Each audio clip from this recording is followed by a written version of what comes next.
If you want to use CapCut, you first have to understand the basics of how it works. Now, if you have the app downloaded and you've opened your CapCut, this is what you see without videos, and you can click on New Project. And when you click New Project, it will ask you to select a video. Now, the longer the video, the longer it will take to process. So let me set that 8-second video. When you tap on it will show an ad at the bottom right. You click on it.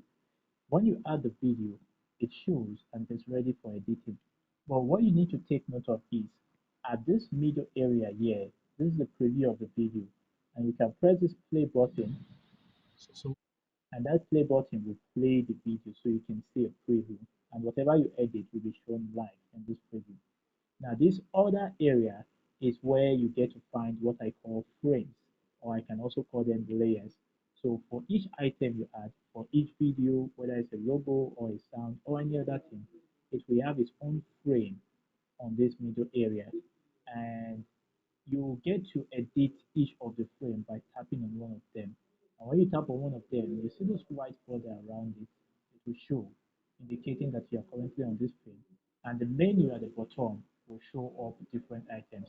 Speaking of which, that will now bring us to this menu at the bottom. By default, this is what you will see, unless your CapCut app is different or a different version when you get to watch this video. This is what you get to see. But when you click on the frame, you get to see different options that you can actually take advantage of. Now, let's say I were to add a music video to it or something else, or maybe a write-up.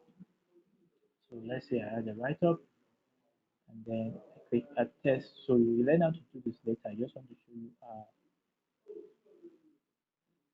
write-ups or how frames work.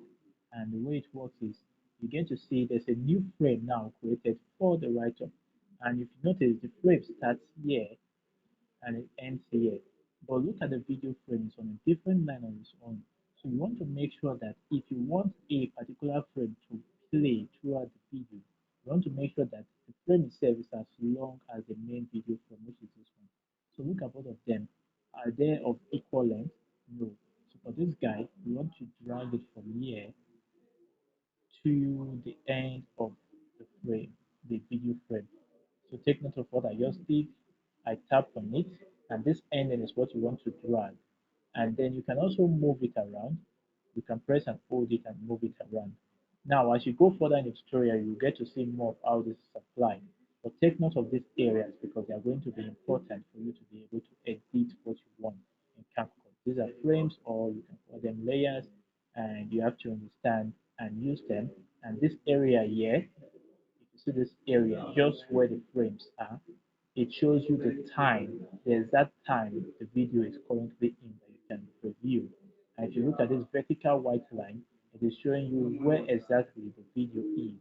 You can drag that white line to the start of the video if you want to start going to the beginning of the video. You can drag it to the middle of the video and take note of the time it's pointing here. So it's on the 6 seconds of this video. And that will help you to be able to edit in subsequent videos we're going to show you. And when you're done editing the video, click on upload. This icon just next to the 720 at the top right, and you'll be able to export the video. Keep your screen open, give it some time.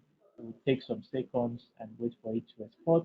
And my video is done. If yours is longer, it will take a longer time. And it's already saved to your gallery. You just have to find to your gallery and be able to use it. If you want to share it immediately, you can click on Instagram or WhatsApp, depending on what you want to share it to, or you can just click done because you already saved in gallery and you can easily go there and use it for whatever you want.